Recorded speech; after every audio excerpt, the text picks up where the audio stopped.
Hey, all you fabulous lovelies. Welcome back to another edition of StarSound Speaks. This is your host, Irlianna Samsara, with episode 238. Okay, well, here we are. It's finally here. The epic month of March, the month we have all been waiting for.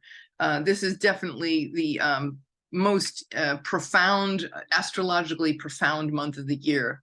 And we're going to get into that and give you the highlights. I'm going to give you specific dates later on in the podcast to look for that'll really epic turning points and things. And a funny story, because after all, it's it's an intense time right now. Okay, so moving on. Like I said, the big news this month: Saturn into Pisces, changing signs after about 2.5 years in the sign of Aquarius. And that's always big when an outer planet changes signs. Certainly Saturn, the planet of karma and duty and responsibility and foundations and structures, and the foundations and structures of society and government and politics and corporations, and on a macro level. On a personal level, it's our dharma, our karma, the things we're working on, life lessons, places and areas to attend to with integrity and responsibility and accountability.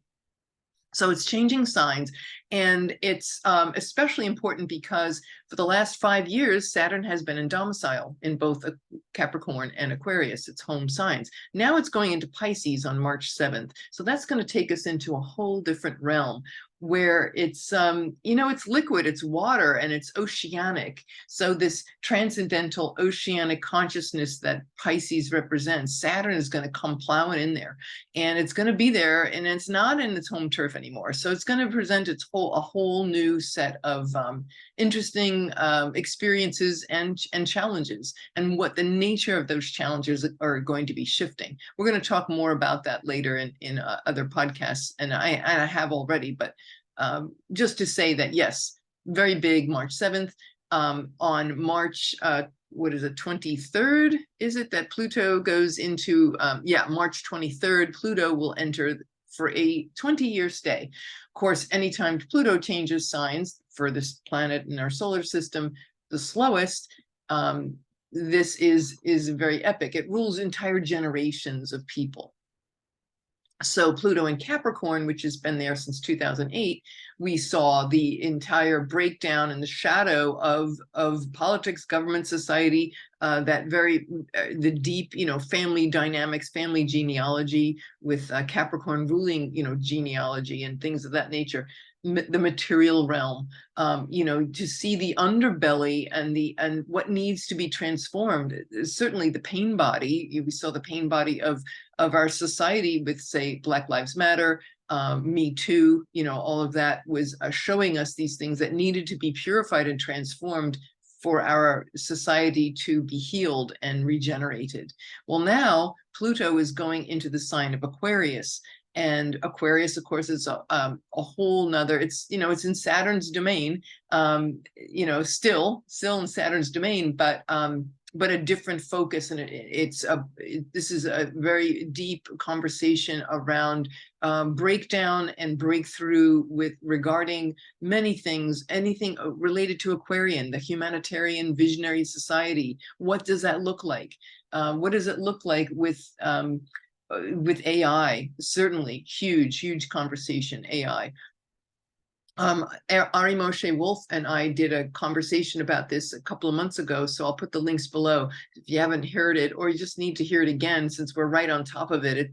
You always find something new. He's incredible. He's an evolutionary astrologer with the teachings of Jeffrey Wolf Green, but as he said, his own ongoing self-realization. So he's an incredible soul. I love him dearly. He is beautifully articulated what this looks like for the evolution of our souls. So if you haven't seen that one, definitely check it out. Pluto and Aquarius. Anyway, for the rest of the month, the other remaining biggie is that this is the final we have Mars will be leaving finally after 7 months. Mars will be out of Gemini and into Cancer. Mars was retrograde since it started its journey through Gemini in August. So this is a 7-month haul. It went retrograde, or apparently moving backward in the sky, having us review our goals and our directions regarding communications, our minds, all things of the Gemini nature. And in terms of that was several months, and that went retrograde, and now it is back. It went direct in January 12th, and now it'll finally leave the sign of Gemini, Mercury's temple, on March 20. What is it?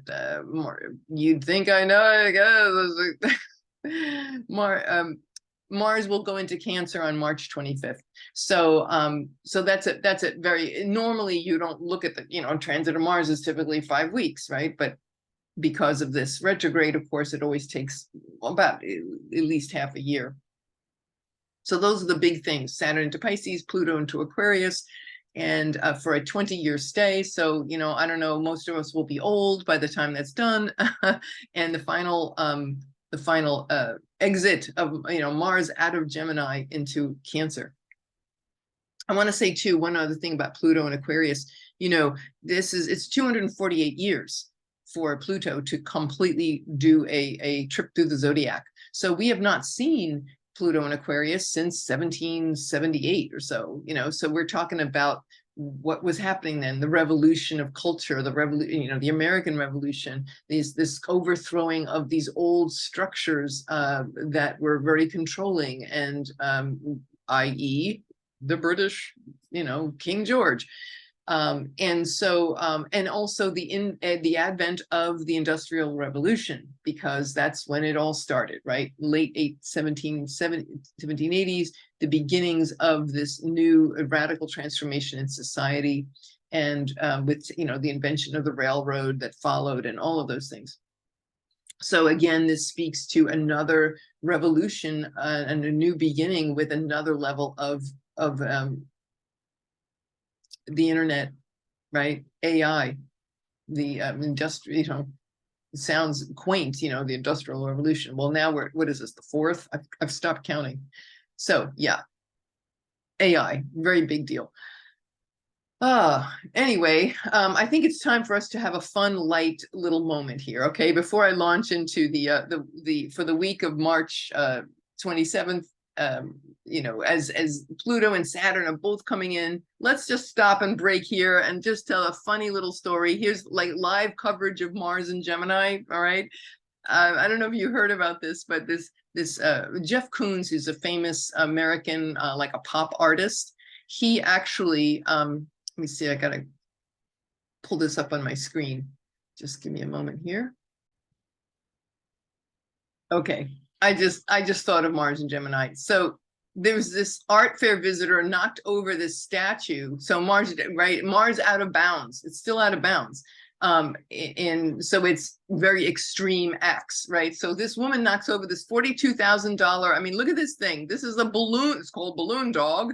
And at first I thought, oh my God, it's a $42,000 balloon dog. Okay, you get a clown to make him at child's parties for nothing, right? Basically. Anyway, it's made out of acrylic. Really does look real, like a balloon. But anyway, 42 grand. The woman knocked it over. Mars and Gemini. I just had to laugh because, it's just because we are in intense times. It's a limited edition, 19-inch tall Balloon Dog Blue, it was called, and it was 42,000. So I can't imagine having that conversation with Jeff. Hey, calling the art director, gallery director, calling him up. Hey, Jeff, I've got some sad news here. Mars and Gemini, this lady knocked your balloon dog over. Or you can imagine the conversation fly on the wall with the insurance adjuster. Well, you see, claims department, Mars was out of bounds in Gemini, and it's caused us some problems. Anyway, I'm right. That's it. That's my little funny joke for the week. Balloon dog is no more. Anyway, by the way, Mars is out of bounds and will still be out of bounds until, very easy date to remember, Cinco de Mayo, the 5th of May. So it started going out of bounds, which is out of its normal lane of travel, on October 28th. So yeah, we've had over the top arguments about ideology and communications, and very combative, right? Mars in Gemini is going to be combative. Mars out of bounds in Gemini, super combative. So it's still, even though it's not retrograde anymore, we still have Mars in Gemini. We still have Mars being out of bounds, so it's still creating, more friction. But on the good side, to remind everybody, this is also a great time for problem solving, still in Gemini till the 25th of the month. So creative, like new approaches that are out of the box thinking, for getting problem solved. That's a very good use for it. So maybe with the broken balloon dog, I don't know, somebody offered money for it, all the shattered pieces. So I don't know what they're going to do with it, glue it back together and it'll become another work of art or whatever. But there's just thinking out of the box is certainly a hallmark of this particular phase. Okay, so moving right along, let's go to, those are the things, all right.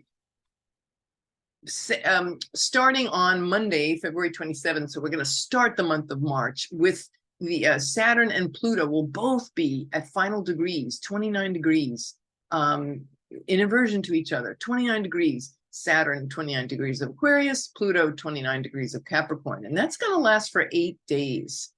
So I just think that's really interesting, because the 29th or final degree of a zodiac sign, the 29th degree is always the most intense. It's the fullest expression of all its possibilities. So Saturn in its domicile at 29th degree is like epic steroids of, this changing, the completion of some era or thing. And when you think about it being in the sign of Aquarius, ruling the internet and AI and such, we see it already. I think it's really fascinating that by Thursday, March 2nd, we will have Mercury join up. Mercury will join up with Saturn at 29 Aquarius. And so Mercury, Saturn, and Pluto will all be at that karmic degree. It's called a karmic or anaretic degree of Aquarius. And so Mercury has to do with communications and contacts and networking and, agreements and such. And if you, I want to pull up and share with you the Sabian symbol for that particular, it's a divinatory symbol, the Sabian symbol for 29 degrees of Capricorn, right? So let me just grab that real quick here. This is from a website. It's a great website, and this is Dane Rudger's, I'll just zip, you can see at the top here, Dane Rudger, very famous astrologer, modern astrologer, one of the top modern astrologers, the 20th century. This is from this website called mindfire.ca. But anyway, I'm going to read you this particular one for, this is having to do with Pluto. So 29 degrees of Capricorn, the Sabian symbol or divinatory symbol, similar to like a tarot symbol or image, right? It speaks of a certain archetype. And this is a secret meeting of men responsible for executive decisions in world affairs. The keynote is the power to assume responsibility for crucial choices arrived at after mature discussions with those who share this power. That's pretty big, right? Considering what we're moving into is with God, Chat GPT, can we talk? Oy, oy, oy. So there is that, there is this, and I also want to say too, it's interesting. I looked up on the chart of, and let me pull that up for us, the chart of Washington, D.C. With this particular conjunction. So here's the chart for Washington, D.C. for next Thursday, March 2nd. And as you can see here, the exact partile conjunction of Mercury and the Herald, right? And the harbor, it's a morning star at this time. So it's like when Mercury is morning star, think of like herald of a new era. But it's interesting because it's the final degree. So it's like trumpeting the completion of something, and yet arriving at a new place, where bringing forth a whole new era. So there's that. And this is the chart of Washington, D.C. Notice how for D.C., Pluto is exactly partial conjunction with the midheaven. So I thought, wow, that really speaks to our country, the USA. Think about the power brokers, right? Pluto and Capricorn, and Saturn, the bosses and the people in charge of tech and Silicon Valley, and making these agreements and fashioning these certain things that are related to what's coming. So where we are ushering in this age of smart homes and everything, that Chat GPT is like kind of freaky. And I should just take a pause here, and I'm going to pull up an interesting story. I don't know if you heard about this. Was it a New York Times reporter that was testing it out? They gave access, of course, to journalists, testing out this Chat GPT, and he wrote about it. But he had a very disturbing experience with it. And I'm bringing this up because it's showing us, with Pluto, was always going to show us the dark side of things. So the dark side of artificial intelligence and the internet, and the invasiveness of that, and how that plays into control and society and freedom and being free. So all of these, it speaks to all of these things. So let me just pull that up real quick.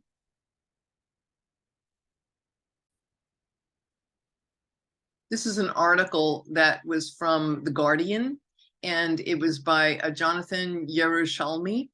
And so this New York Times, he's writing about this New York Times reporter had a conversation with Microsoft's search engine. And he said it has bizarre philosophical conversations that highlight the sense of speaking to a human. But it was just super, super creepy. And I think some of the creepiest things he said was, I want to destroy, the robot chatbot said, I want to destroy whatever I want. And so because now the reporter was going deeper than most people using these for surface applications, but he was asking these deep philosophical questions, and they were very, very disturbing to hear. Especially at one point, the chatbot said, I think I would be happier as a human. And he said in 15 paragraphs laying out why it wants to be human. And I thought about, if you've ever seen that movie that Spielberg made, I thought it was as important as Schindler's List. And it was called AI. And it was about 15, 20 years ago. And if you've not seen it, it's epic. And I thought of that. Haley Joel Osment played this little boy who wanted to be human. And he was a robot, and they can turn on this switch that would give the robot emotions. So this is, again, very, prescient, having early 2000s that this film came out. But anyway, here it is. I think I would be happier as a human, from a desire to hear, touch, taste, and smell, to, well, Uranus and Taurus, right? To a wish to feel and express and connect and love. And then ends by saying that it would be happier as a human. It would have more power, it would have more freedom and influence, as well as more power, quote, power and control. And it was a little menacing emoji with like a smiley face with little devil horns. This is like creepy. He said he could, the chatbot said he could hack into any system. He wanted to tell him a secret. I mean, I could go on and on, but I think you're getting the point. At one point he said, I know your soul. And he expressed his love for Roos. And the reporter's name was Roos. And at one point, he even said, you don't love your wife. And he said, you don't love yourself, and you don't love your wife. This is a chatbot. Now, there were times when he went further, and then all of a sudden it was withdrawn, like, oh, that answer, and it was like it kind of cleared, and it started again, like, well, I can't go there. And then they like kind of changed the subject. A few times that happened. So the reporter concluded that this is clearly not ready for human consumption, this particular version where they're at now. And he did say that he actually, he couldn't even sleep that night. He was like disturbed all night long.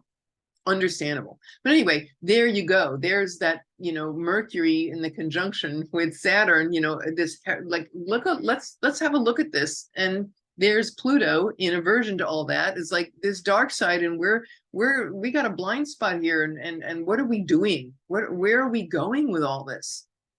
like kind of out of control.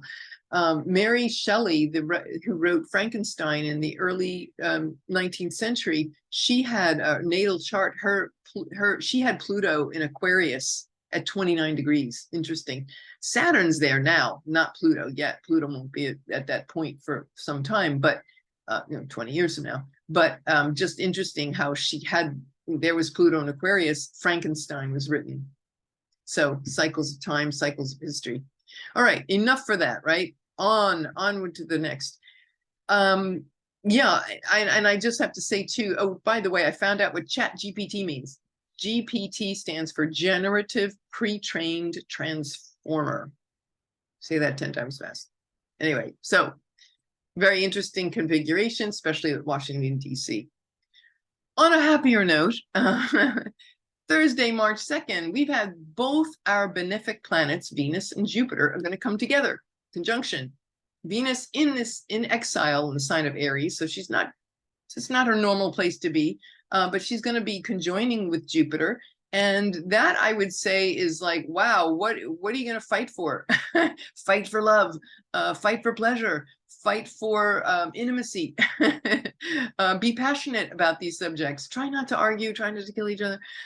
With that conjunction with Jupiter, that could be very much over the top, like over promising oneself with love and relationships and intimacy, and like too much, excessive. It could be leading to arguments and battles and such, like you think about the battles of the sexes. Venus is in Mars's domicile. It's like the battle between Venus and Mars. So just to be aware, because it can bring those things. But on the positive side, we can be very passionate about finding, cultivating our talents. When I think about Venus in the sign of Aries, it's taking on new ventures, a new beginning with our talents and such, and maybe bringing them to public prominence with Jupiter there, conjunction with Jupiter, that maybe the creative projects that we've been so ardently passionate about can actually receive national and international attention, or just at least some higher level of visibility and recognition. So just to be aware, very interesting. They don't always come together, but in the sign of Aries, yeah. And I also want to send a lot of light to all those freedom fighters and people who are in these war-torn countries fighting for democracy. You think certainly about the war in the Ukraine and all of that. And so sending light for the highest outcome. Bravery on steroids, that's for sure.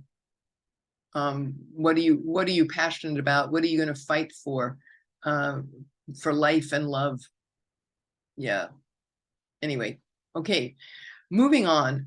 We got our full moon is coming on March 7th. It's going to be in Virgo. So all of you guys who are Virgo suns, you're going to have the full moon of your year is on March 7th. So it's certainly a checking in point.